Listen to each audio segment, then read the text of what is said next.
Hi everybody, Peterton here. Welcome to another Connection CFO podcast. This week we are going to be chatting with Scott Thomson, who has just joined us here at CFO Connection. Connection CFO. Scott, welcome aboard. How about a quick overview of your background and past? Yeah, sure. No, thanks for hosting this this session this afternoon. I've been typically in the corporate space for the last 20 odd years. I came out to the UK in 2000 and got myself into financial services, doing a number of, actually, I know we've been talking about it recently, but a number of sort of restructuring roles right at the early start, where I was involved with a company that was sort of breaking up the group and selling off and winding down and the like. I then got myself a role at NatWest within the finance team there, mainly product control.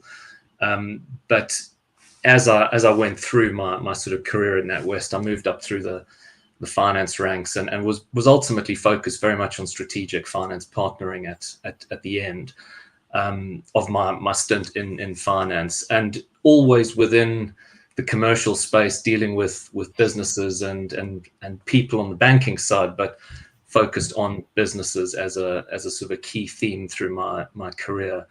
And then my last 4 years at the bank, I moved into the chief operating office to run the transformation portfolio, which was quite an extensive transformation portfolio that the commercial bank was undertaking to, one, improve its customer service. We were looking at customer journeys, and we were looking at a lot of digitization of our customer journeys, but also just upgrading our platforms and modernizing them for sort of future, really. And it links in quite heavily to the restructuring aspect over the last number of years of my career, one on the finance side, but then on the other side actually really leading that transformation. So I got the opportunity to look at some new options at the beginning of this year.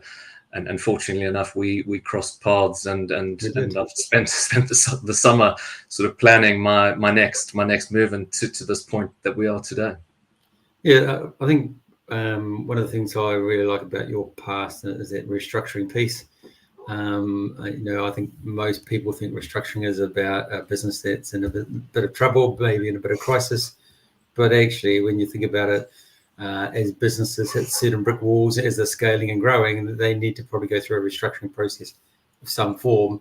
Yeah. And it's not unusual for a business turning over, say, between 5 to 30 million to do a reasonable restructure. So I'm quite interested in your knowledge and expertise around that, and how you can bring what you've learned in the bank into that SME environment.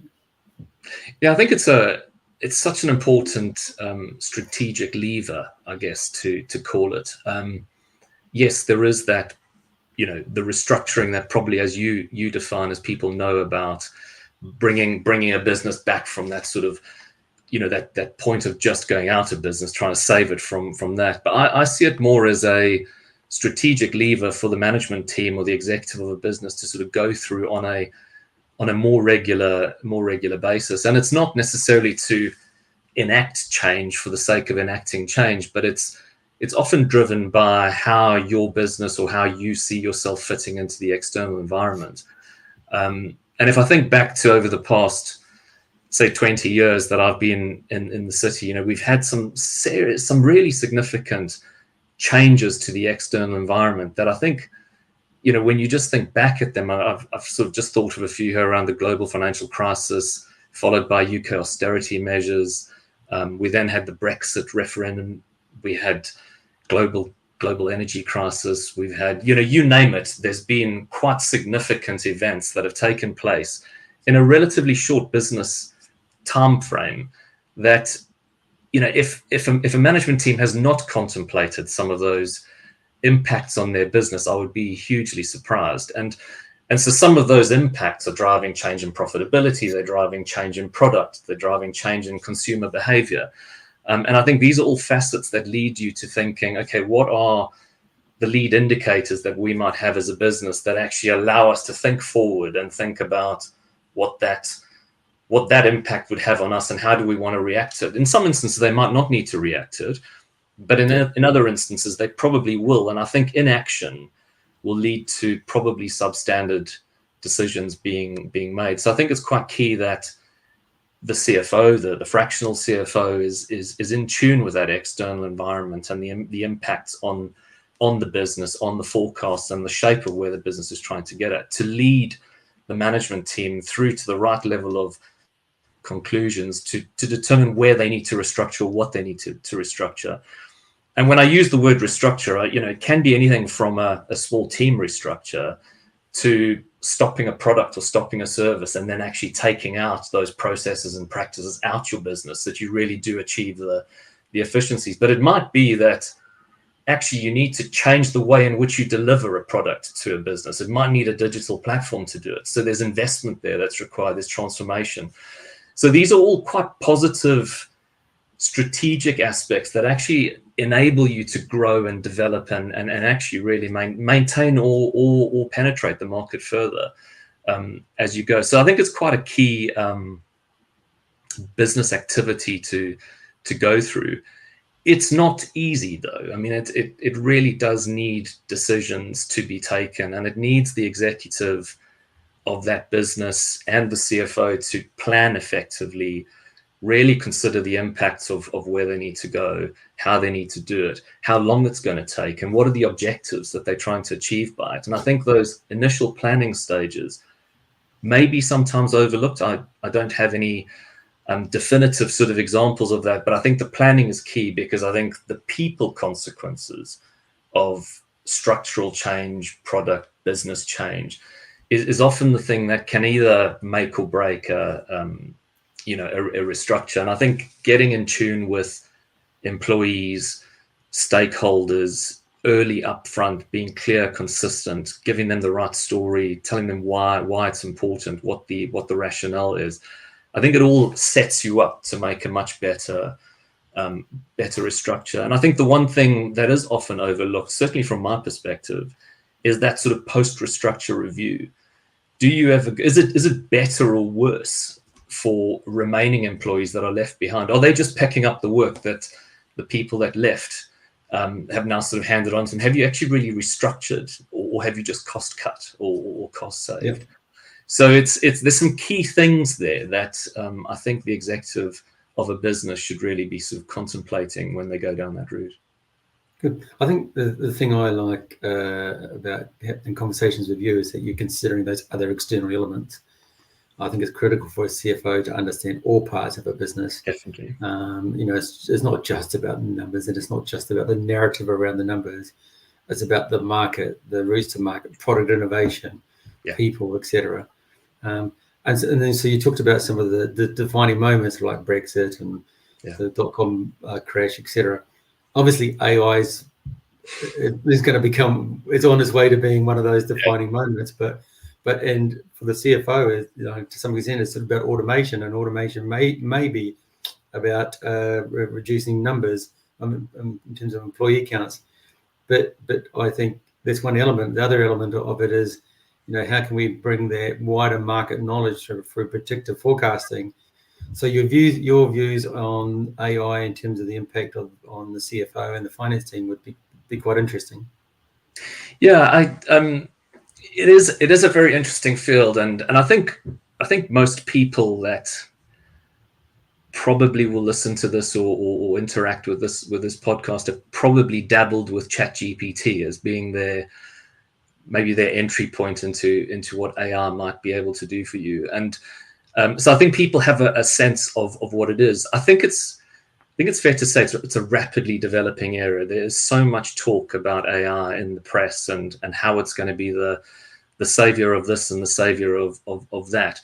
I do think, though, that there are a lot of businesses that are at sort of different stages of where they are in terms of interpreting it, understanding it, and sort of what it can do. And I think for me personally, I think having some clear use cases to test, to prove out, to implement, to get them working for you, and then building from there is going to be more effective than saying, right, I want the full suite of activities and then diving in, head first into it. I think it can be quite an expensive investment to make for your business. And I don't think if you don't have that clarity of what you're trying to achieve or how you may use it, or where it might be beneficial, I think it could be quite an expensive endeavor, and a lot of sort of rabbit holes that you might find yourself in.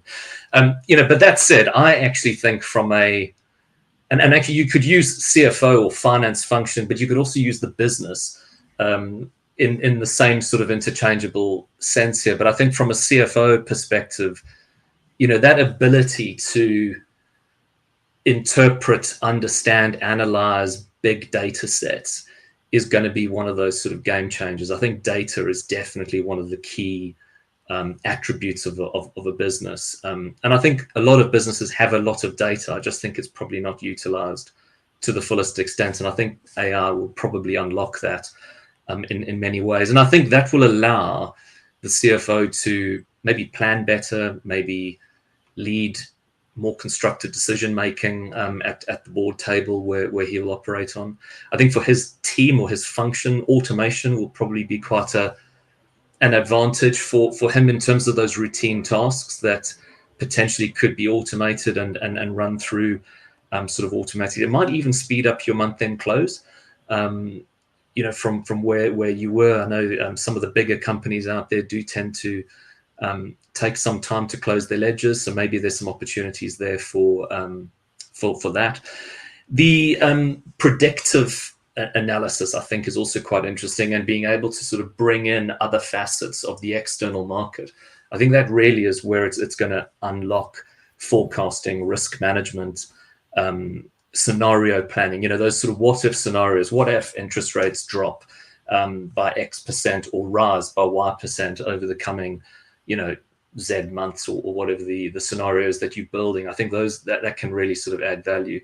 And then I think also in strategic decision support. I know some of the CFOs that you work with are very active in mergers and acquisitions, buyouts, sort of that strategic thing. I think using AI to really get some good analysis on your target customers, how they operate, what's their culture like. Well, these are things that I've found search engines quite tricky to sort of get that insight. Whereas some of the Chat GPT, for example, it gives you a better way of understanding that. But as that develops, other solutions will bring that to life even better. And I also just look at it as, at the moment, at this early stage, is almost having that 24/7 researcher in your pocket. That I've really found it quite useful over the past 12-15 months that we've been playing with it.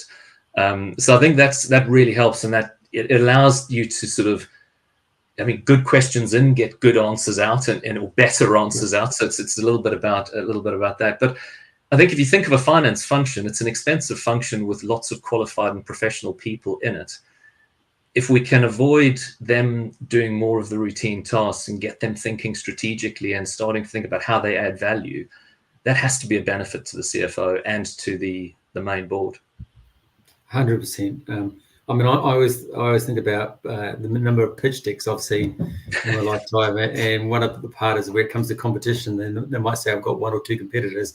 The reality is there's a lot of competitors out in the marketplace. Yeah. But also even established businesses that maybe aren't looking to do a fundraise.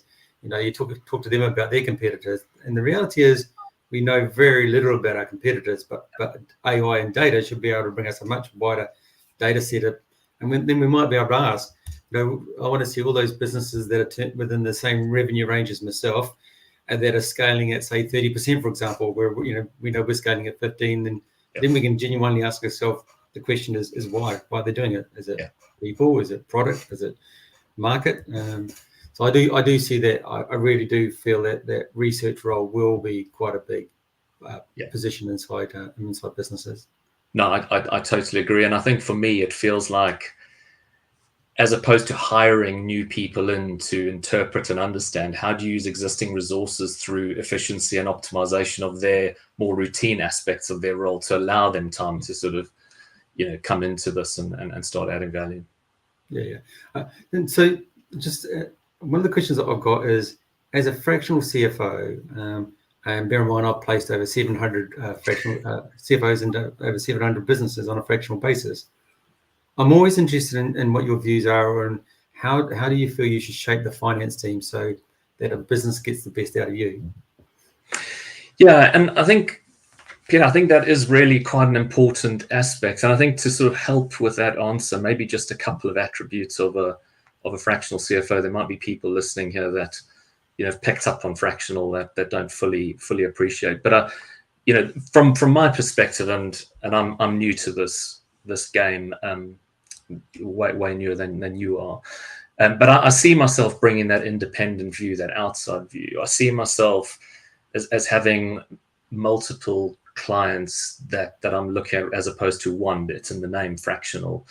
You know, I see that the companies that I'm going to be involved in looking for a particular expertise or my expertise that I've gained over the past 20 odd years of, you know, of my career. So I see them looking at me coming in for a period of the month to help them add value to a particular problem or challenge or need that they're trying to sort of solve or deliver.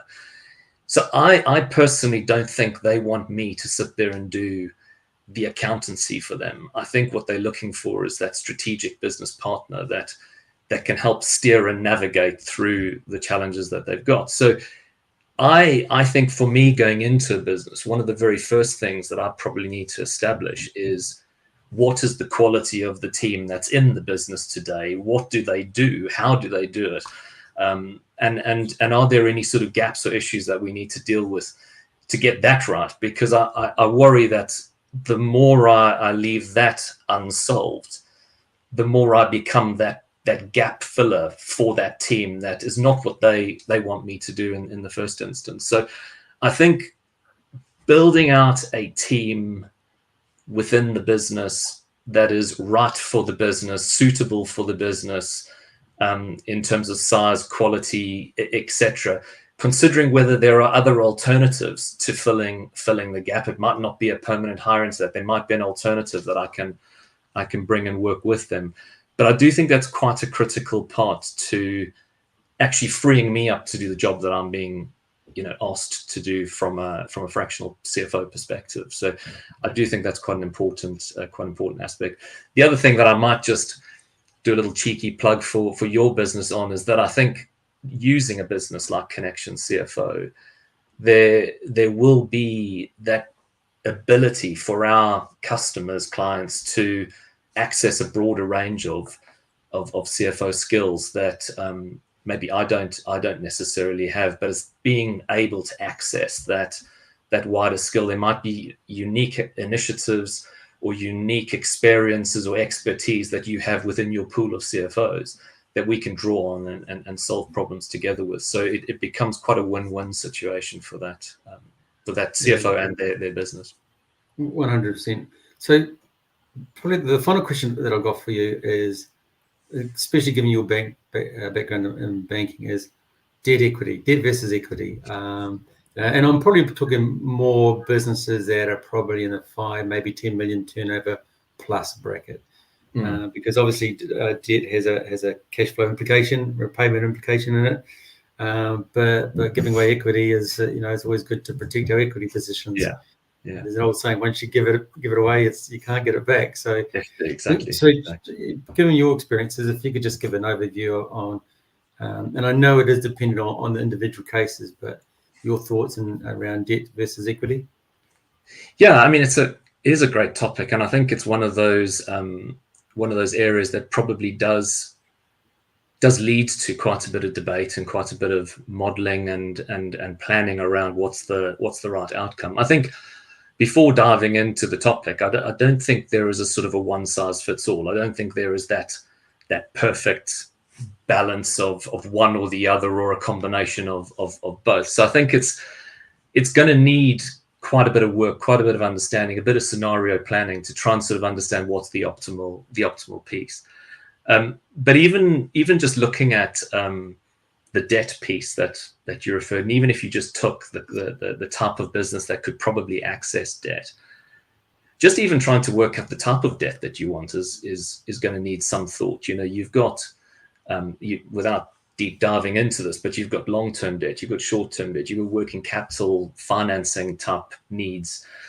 facilities that are out there. You've got quite specialized, say, trade finance facilities, invoice discounting facilities. So I think for me, it's trying to sort of use some of my previous financial services experience, trying to bring an array of alternative views to a customer, because I think exploring what's available first before just saying I want an overdraft to buy a van, that might not be the best outcome if you're trying to buy a van. You might go down a sort of a motor vehicle leasing type. I'm oversimplifying, but my point being is that trying to explore those and bring those options to have the debate and have the discussion, I think will open up a better chance of you getting to the right outcome.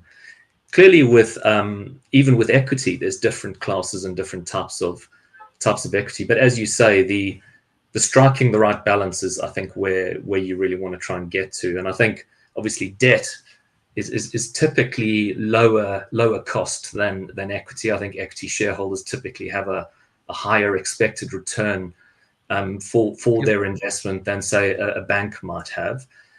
But for that slightly lower cost, you will have the operating model around debt, which is around covenants and around security, collateral, et cetera, that adds some complexity. It adds a little bit of risk into your business around repaying the loans, interest rate risk if you haven't got a fixed rate product, and also I think the leverage, I think, into your business just adds that degree of risk to your business where equity doesn't at this particular point. That said, debt is a fantastic way to try and grow your business and really sort of turbocharge it. So it shouldn't be seen as a negative or an absolute outright winner, but I think it's trying to find that right level of balance. I guess the key thing with equity is with debt is that it doesn't dilute the equity owner's shareholding or influence. And I think there's those outer bounds of the spectrum that they're clearly the wrong decisions. But as you start getting into that middle ground, it becomes a more nuanced type debate. That said, I think the CFO should be leading that debate and really working with the board to optimize their capital structure, debt structure, and find the right solution for that business at that particular point in its business life cycle. Yeah, I agree 100%. Scott, we're running out of time, so I'd really like to say thank you for today. I love your thoughts.